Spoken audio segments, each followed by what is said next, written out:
Howdy, welcome back to another episode of The Unknown Secrets of Internet Marketing. My name is Matt Bertram. I'll be your host for today. And I just wanted to wish everybody a happy, well, you're going to probably hear this in a couple weeks on a Sunday night, but it is Friday here. And a lot of great things going on in Houston. It is fall now. The weather's great. I'm excited. Hopefully you're enjoying this time of the year. Typically, I would read a testimonial, but I've been jumping back-to-back calls with clients today, and so I don't have one. But what I do have for you is I have a very special guest, and I want to talk about how to incorporate today press releases into a broader content strategy, a broader SEO strategy, and how that should be utilized. And so I have a subject matter expert here. I wanted to bring on Mickie Kennedy with eReleases. Hey, Mickie, welcome to the show.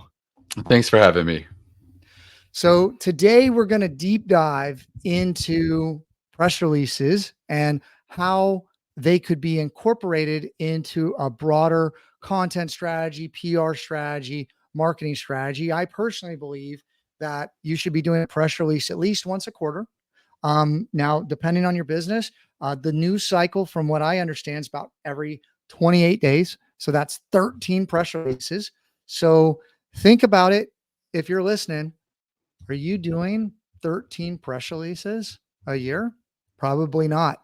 Well, hopefully Mickie can explain to us why we maybe should be. And Mickie also has a service with eReleases that he sends out customized press releases on your behalf and could be a possible vendor for you. So Mickie, thanks so much for being here. I'd love for you to talk a little bit about your background, how you got into it, and then we can jump into, why press releases are so important. And I know I wanted to talk a little bit about like the histories of how all this evolved into what it is today.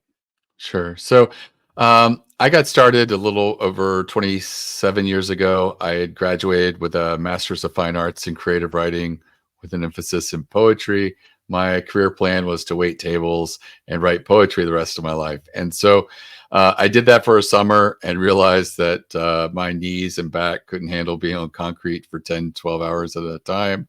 So I transitioned to a safe office job, got hired at a DC startup in the telecom world.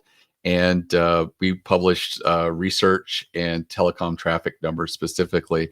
And because I had writing as a background as employee number 3, they told me to figure out press releases. And so I inherited a Rolodex from the boss, who was a telecom attorney.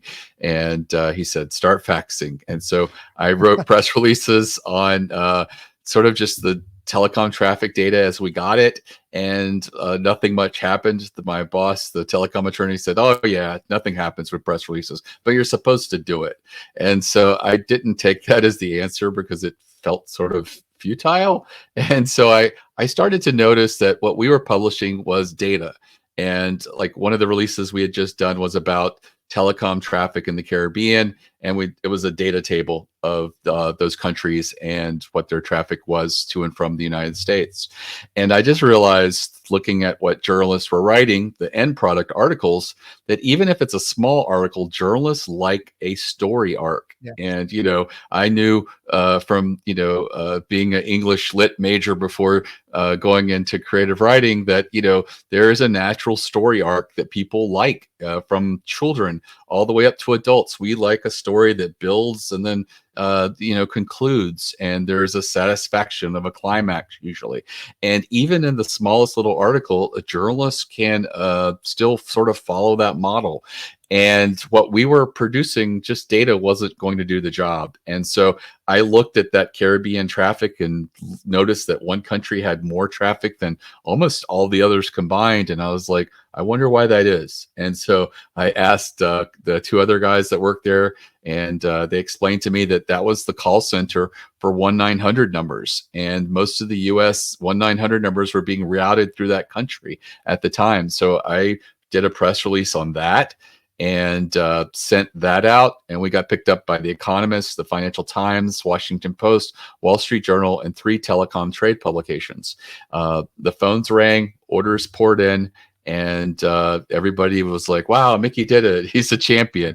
And I was like, can I do this again? And I continued to do releases that were more of a story format, and we continued to get picked up. And I think that, so many people, even to this day, are doing press releases sort of self-centered. They're like, we have a new product, so I'm going to write it from my perspective. Here's the product, here's a bunch of features, here's a button to learn more and buy. And from a journalist looking for a story arc, there's not a lot there. So what I would recommend to just that format is to incorporate a use case study. Here's a company that was losing 7% a year. They integrated our logistics software solution at the end of a 90-day trial. They are projected to have a 7% net profit by the end of this year for the first time ever. And then you can also incorporate public data, like saying that, hey, in the transportation industry, 67% of businesses like this fail in the first 5 years because they can't get their cost under control. And this software solves that. So it really shows the stakes of why your product or software or solution is really important. And so once you sort of address that, and take everything that you want to launch and put it through the perspective of, trying to give the journalist the building blocks for a story arc, as well as recognize the journalist as a gatekeeper. They have to decide, is this information that is going to either entertain or educate, or ideally both, for my audience? Once you get through that, you'll have a lot more successes. And I was so enamored with this that I just wanted to do PR and press releases for everybody. And so at the time that I was faxing, there was a trend where I would get phone calls after a fax saying, could you email this press release in the future? And so I spent about a year networking with journalists, mostly on bulletin boards and online, and making some calls. And so when I launched eReleases in 1998, I had about 10,000 journalists who said, send me press releases by email, something that would not happen today. I guarantee you, if you talk to journalists, almost 100% of them would not say, send me releases. And that's because of media databases have really changed the landscape. Licensing those. And when people buy a database or license it for a year and they pay $8,000 or $15,000 and realize there's only 2,400 contacts that are really specific to their industry, they start sending to off-target stuff. You got people who create golf clubs who talk themselves into sending it to financial analysts and business reporters because, hey, they're audience, bankers and business people play golf, but these people will never report on golf equipment. It's just not what we cover. And so I think the information, like from a data set standpoint, like bad information in is bad information out. And certainly when you're trying to hit numbers, it skews the data and you start spreading it out, and then it skews the engagement, right? And so press releases have changed a lot. Now, I love press releases just like I love podcasts. It's one to many, right? You're syndicating something out and you're putting it in front of a lot of eyeballs. Now, to your point, I think that a lot of people see press releases or they skim them, right? And they're looking at like the subject line. So you got to have a good hook. You got to catch them of having them look more. And then you got to help them do their job because they're trying to hit whatever their numbers are, their metrics, or the story they're writing, or visibility, or whatever. And if you can give them quotes, if you can give them stories, if you can give them data that they can't go grab somebody else, they're going to reference you, right? And so it's super helpful to just help them do their job better and write it in a way that, hey, a lot of people are going to see this. What are they going to do with it? And I like that, writing from their perspective, utilizing the case studies that they can incorporate some kind of data into what they're doing. Because if you're just publishing it out there, it's really just like, if it's just about yourself, if someone's searching for you, they find it, but it's not going to, you're not going to get the benefit of those journalists or bloggers sharing it. And that's where the real SEO benefit comes in. It's not from the press release service. It's what people do with it after that. And if people are not doing anything with it, it's not really that helpful. And so you gotta really think about it from a copywriting standpoint. So I love that. Right. So I do about 10,000 plus press releases a year for my clients. And today, all of our releases go out through PR Newswire, which is owned by Cision. PR Newswire is the oldest and largest newswire of press releases. Oh, And you so I had to walk away from email because email became really ineffective for reaching journalists. And, even the PR firms that pitch people through email, they have to follow up by phone often to say, hey, it's buried in there. Can I walk you through how to find this thing I emailed you? And so what the great thing about the Wire is a journalist can log into the Wire and they can see a feed that's specific to their beat that they cover, but they can also tailor it. So maybe, they cover fashion, but maybe they don't cover, a lot of common retail stuff. So they can exclude keywords and just see stuff that's really relevant to what they're about. And that's the real value of it. At the same time that journalist inboxes have exploded and are nightmares, the Newswire is very clean, and it makes it very easy for a journalist to see very tailored feeds that are specific to them. And the Newswire is not going to take those golf club releases and send them to the feeds of financial analysts and people who cover banking, news, and data. So that's the real value of reaching a wire. In the U.S., it's basically a duopoly. There's Business Wire and PR Newswire. Outside of that, there used to be Globe Newswire making inroads, but they pivoted and said, hey, if you are publicly traded, you can meet SEC disclosure. And do you really want journalists looking very closely at you? I didn't think so. And so, and as well as save a lot of money with them. But the good side of that is you only have to, send your release to one of them. And with eReleases, all of our releases go out nationally through PR Newswire, and you don't have to pay anything close to the $1,600 that they charge to go national for a 600-word press release. We have arranged a really great discount with them, and because we're moving 10,000 plus releases, you get a national distribution at a fraction of the costs by using eReleases. That being said, a lot of people are still sending the wrong types of media and press releases out there. One of the big critics. Go ahead. So I just wanted to speak to that. So certainly there's different additions and things you can add on. If we're talking about PR Newswire, I mean, you can go after different areas of the market, different industries. You can reach different influencers.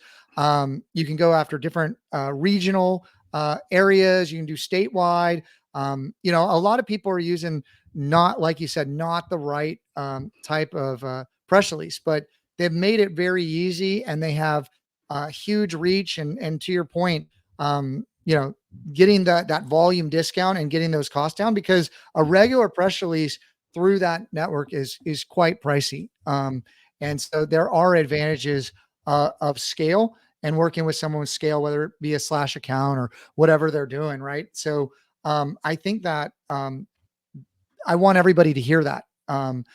You're not going to be able to get the same kind of discount, but you'll get the same kind of release, but you won't get the same kind of discount. So you'll pay quite a bit for it. The full price press releases that people pay for are very expensive. And so bulk discounting is big, and also someone that knows how to navigate all the different lists. Some of the lists are even a little bit misleading. I've had to ask for a request, like, who's on this list? Who is this list going to, based on who you're trying to reach, and having someone that knows how to navigate all those things. And even I typically do like a 400 word press release, 600 word, even better. And, you can, and then it costs more money to add the logos or the graphics, and they'll try to charge you for yearly retention on their site. Like there's all kinds of tricks, guys, that if you need to do press releases, you need to find someone that knows what they're doing, or you're going to spend a lot of time navigating it, and there's going to be costs of learning that you're going to associate with it. And so I just, if you're thinking about incorporating newsletters, definitely hear what we're saying. And then, Mickie, back to you, but I want to kind of talk to about like what are the benefits of the press release, and maybe go into the story arc a little bit more to explain to people what they're doing. Because I see a lot of companies doing those press releases that are, hey, we got a new product, we got a new team member, whatever, but there is no story behind it. And so then you look at the reach and you look into the engagement and the reshares, and you wonder, well, hell, is this the baseline, right? Is this the baseline? But I think it's a lot about copywriting. So Right. So yeah, I have a case study up on my website at eReleases called it's for the Dining Bond Initiative. It was a very short-lived effort to help restaurants that were closed during the pandemic.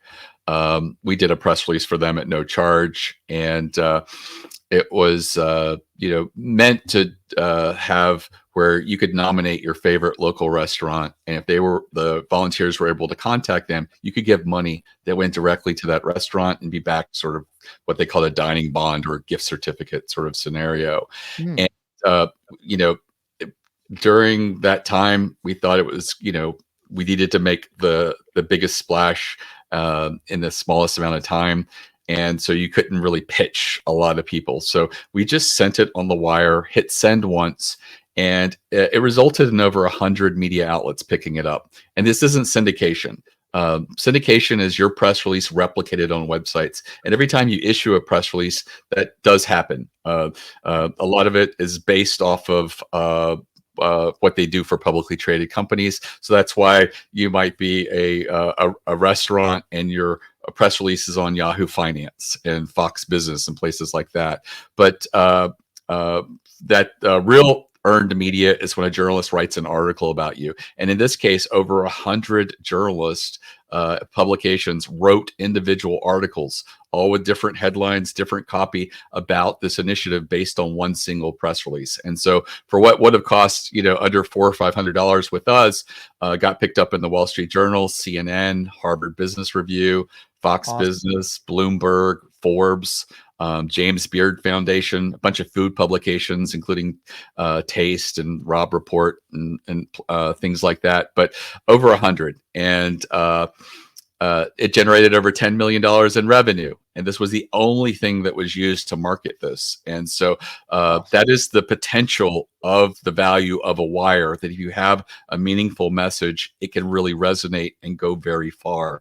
And especially when it goes out nationally, like it does through us. And so that is the goal. And, a lot of people say, I sent the press release, and other than the syndication, not much happened. And that's because it wasn't newsworthy enough. In this case, here was an initiative that was meant to help restaurants during the pandemic. I think it did really well because it was positive news at a time where there's a lot of uncertainty. We had been sent home for 2 weeks to flatten the curve, and we didn't know what was going to happen. But here was something that was positive, and even more important, I think it was actionable. So if you're a couple at home and you worry about your favorite restaurant that you go to on your every anniversary, here was a way for you to give $50 to them and hopefully keep the lights on. And, when everything recovered, hopefully you'd have a gift certificate or be able to use that $50. And, barring that, what can you do to write more meaningful and strategic press releases? And, the story arc is one of the most important elements, I think, to really remember that and sort of build that in there. Is there something about your business, you starting it, or your origin story? When I started eReleases, I didn't have an origin story. And they're like, well, how did you learn about press releases? And I was like, oh, well, the last place I worked at. And like, well, what was it about it that excited you? And it's like, because the boss said that they don't really work, and I got them to work, and I thought I had this magic secret sauce, and I was passionate about it. And it's like, oh, I do have an origin story. So do an audit of what started your business, the company, the product, the services. There's a reason that everybody that appears on Shark Tank opens with that story. Sometimes it's being authentic, well, it's always ideally authentic, but it's often vulnerable, them sharing that, their father died and they used to have this hobby, and she just got laid off, and now she was wondering, could I turn this hobby into a business and somehow honor my father as well? Those things happen again and again on that show, and it's because it breaks through everything and it humanizes the business, and it includes a human interest element, and it really creates this immediate empathy, and people care. And so if you share that in a press release, that will help you as well. And if you can't lead with that, like, you're not doing a press release launching your business, you have a section at the bottom of the press release called a boilerplate, where it's about company, and you get to write an elevator pitch. Maybe incorporate that little bit of a story nugget in that elevator pitch. And it will be, when the journalist is skimming that press release, that's another aspect of it. They'll say, oh, that human interest element would really feed my audience, and that gives me, this was a mediocre press release as far as newsworthiness, but that aspect of it, I can work with that, and I think I can build a story that will really engage my audience, and it really does help quite a bit. You had mentioned, people doing press releases with hiring. Those are probably the most ineffective press releases there are, with the exception of a new major executive that you hired, or CEO, or an industry veteran. You really shouldn't pay money to go over a wire for a new hire press release. You can get probably the same pickup by reaching out to your local newspaper or business magazine, business newspaper, and just send them the photo and a few lines about the new hire and what they'll be doing at your business. Same thing with trade publications. Spend the money to go over a newswire with stuff that's going to be more and do well. And do not look at your competitors, and do not look at what everyone else is doing, because 97% of press releases that are going out over the wire will not yield earned media. They will be ineffective.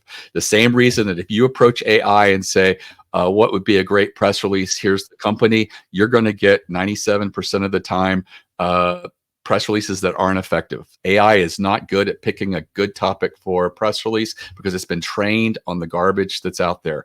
What you need to do is, do an audit of your company and business, and what would be meaningful stories. Share, what's going on right now with your product launch, or an update to your product. Incorporate a use case study. Take publicly data that's out there and use it to sort of position your product or service and show the stakes of why it's so important. Even more importantly, if you're looking for a type of press release that never fails, and on average, when I coach someone through this, they get usually between 8 and 14 earned media articles every time they do this type of press release, is do an industry survey. Survey your industry, and anyone can do it. There's no rules. You're the author of the survey. You will get the credit. It will elevate you in the marketplace, and people will know about you. And you just want to ask a few meaningful questions that are timely as of right now. Post-pandemic, the workplace has changed. There's a lot of middle management concerned about culture, people working from home, people working hybrid. How am I going to make this work? You could ask questions around that. AI is really big. Are people in your industry afraid they're going to lose their job or be replaced because of AI? And you can ask questions around that. But also, there's stuff specifically going on in your industry. What are things you would ask if you were at a trade show or conference? Say, hey, have you noticed lately that it seems like everybody's taking 90 to 120 days to pay when it used to be net 30? And they're like, yeah, I have noticed that. That could be a sign that money is tightening up in your industry, or nationwide. So, think of questions you can ask right now, network with others, perhaps ask on LinkedIn, and build a survey of, 8 to 16 questions. I like SurveyMonkey. I put 4 questions per page. And at the end of the page, don't send them to SurveyMonkey. So many people do that. Send them back to your website, talking about who you are, and offer to let them network with you, because these are going to be other people in your industry that you could network with. They could be valued friends, or joint venture possibilities. So many people are obsessed with competitors, and I tell you, I've gotten so many leads from competitors. So use it as an opportunity to introduce yourself. And then, who do you send the survey to? That is the easiest part of this. There are independent and small trade associations in every industry. In mine, Public relations, I was told once on a podcast that, well, in our industry, we're the exception. There's only Public Relations Society of America. I had to break it to this 60-some-year-old woman that there was over 470 other PR trade associations in the United States. Some of them are very esoteric, like Florida PR firms or the Mid-Atlantic. Some are, Italian Americans, founded ones. But there are some that are like, PR firms of 50 employees or less, which probably makes up the bulk of PR firms in the U.S., except for the big giant ones. And my problem with them is, how are you ever going to get one person at that company to stand for what the entire entity feels or believes? So I feel like that would be a great entity. You approach them and say, hey, here's a link. Could you send this to your members in exchange? I'll mention you in a press release I'll be issuing over PR Newswire in the coming weeks. The small and independent trade associations, no one knows about them. This person didn't realize there was 470 some others out there. And so they see this as a win-win for them to potentially get some attention as well. And about 2/3 of the time, the first trade association we approach says yes. I've never had to go and ask a third one. The second one has always been like, sure, we'll do that. You're looking for like at least 100 responses or pretty close to it.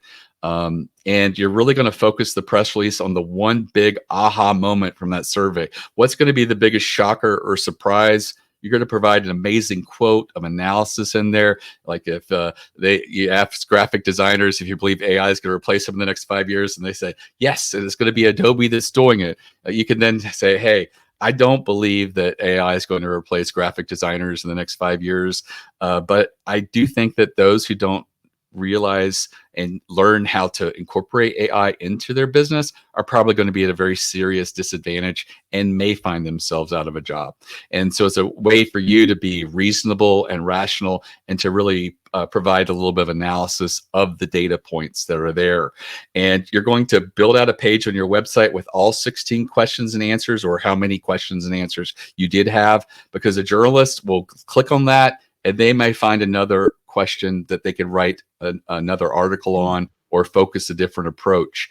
And if you build that page as a good resource, some publications who have a no link policy will link to you. The New York Times has a no link policy. I've had them link to one of my clients in an article because of that, how many resources and an infographic that was on that resource page. So build that out. And like I said, every time we've done that and sent it out, it's generated between, as many as 20 pickups, but on average 8 to 14 seems to be where most people align themselves. The least I've ever had one get is 4 articles, and it was a very specialized biometrics field, and they were thrilled with 4 articles. They're like, I can't think of anybody else who covers biometrics who didn't cover this. And it creates a lot of buzz, a lot of interest. And I've seen what I felt was a link farm website utilize this, where they write the top 10 of different fields, like top 10 software for architects, top 10 automotive sales CRMs, and things like that. And they did press releases for each of these fields based off of surveys for each of these individual verticals. And they got 8 to 14 articles for each one of those. And they were doing at the height 30 of these press releases a year. And today, they don't even have to issue those surveys anymore because they get asked by the media, what's your opinion about this industry? Here's some consolidation happening. How do you feel? Because they have established themselves as experts by just doing the survey over several years. And it's a great way to stand out. Awesome. That is just absolute gold, Mickie. So I was just like letting you go. I think that there is a resurgence of creativity coming. Okay. I think with AI, there are some advantages, absolutely. But I also think that creativity is going to shine because there are things of human ingenuity that are not in those large language models, and they're homogenizing. I'm seeing it on the advertising side. I'm seeing ads that are very, very similar, right? Because they're all pulling from the same data set. So I think being able to trade your own is kind of that next evolution. But I think just creativity is so important, and working with someone that knows what they're doing on that side to get that. I mean, everything you were saying fantastic strategy, great way to do it. And to your point, from an SEO standpoint, the value of those backlinks, there's a quantitative value to that, right? And so if you're getting high quality links, if you're trying to not earn the link and kind of operate in the gray, you're going to spend a lot of money. So doing it the right way, you're going to get full link equity. Because also, if you're not doing it the right way, okay, and I preach this, if you're not doing it the right way, and that link gets found out, or they already kind of know what's going on with that, like when you talk about link farms or anything like that, it's not going to get full value. It's only going to push partial link equity or even no link equity. But if you earn the link and it's a true link that you earn, or it's a difficult site that you get that has a rule of not getting it, it's going to be so powerful. And the only way to do it is do it the right way. Just spend the effort and time and the creativity to do it the right way and offer information that other people don't have, right? That's what journalists are looking for, is data that's not publicly available that they can use in whatever goal or story that they have. So I think that's just absolute gold, Mickie. And I know we've talked about this, and maybe you want to use that as your unknown secret, because I would love for you to share kind of in a synopsis what might be a new unknown secret that you haven't shared, or if you want to share that one. I thought that one was absolute gold. Sure. What would you say the biggest unknown secret of digital marketing utilizing press releases would be? I think that the biggest secret is a lot of people feel like they're too small to matter with the media. And I would, counter to that and say that the most shares that a journalist gets are not from covering Google or Microsoft. The most shares they get for an article are when they spotlight a new tool or resource that no one knows about. And often these are small businesses. They're sometimes mom and pops. Sometimes they're side hustle businesses. These are people for whom they didn't feel that they were big enough yet. And yet they got the spotlight put on them because journalists like to be seen as curators, and they don't get credit for spotlighting something that everybody in the industry knows about. And so if you're doing something that's unique and novel in an industry, you are deserving of media attention. And so don't undersell yourself because you're just not quite there yet, because if you wait, you'll just be waiting forever. Go ahead and take advantage of it now. I've had people who feel like the only person that I can list in the as a quote in the press release is me, because the company's just me. But then the media contact, do I have to make someone up? And I'm like, no, the media doesn't care that you're a solo operation. It does not look terrible to do that. I have people who get picked up by the Wall Street Journal and really great big publications, Barron's and other places, that they're the same media contact, the same person quoted in the press release. Being authentic is the most important thing, and you don't have to disguise yourself. And sometimes sharing the little stumbles along the way work really well. I had one client who had an embarrassing story where they nearly had to cancel Thanksgiving, and the whole family had to pitch in that weekend to put stuff in boxes and ship it out because they had just gotten a crash order and needed to get out ASAP. And so we led with that in a press release, and they didn't want to. They thought it was embarrassing. It became the lead of a 2-page article about them in Inc. magazine. And they just didn't get why would they focus on that. And I'm like, because it's something every entrepreneur identifies with. We all have obstacles. We all have things we overcome. We have these little embarrassments, these little setbacks, but yet these are the things that we look back later on and we look fondly like, yeah, we all came together. We all did this, and the whole family pitched in, and that's part of entrepreneurship. It's not just me. It's like the whole family's involved, even if they're, it's just them sacrificing their time with me because I'm focused on the business. And so, focus on the story, focus on what's really going on, be vulnerable. Don't be afraid to really show who you are in the business. And you can really resonate just being authentic with the media. Awesome, Mickie. I think that's just fire. So everybody that's listening, like, take Mickie's advice. Mickie, if people want to know more or they want to contact you, what's the best way for them to get in touch with you? Right. So eReleases.com is the website. There's no salespeople, just editors. So feel free to chat, email, or call. All of our social media is on the lower right of the website.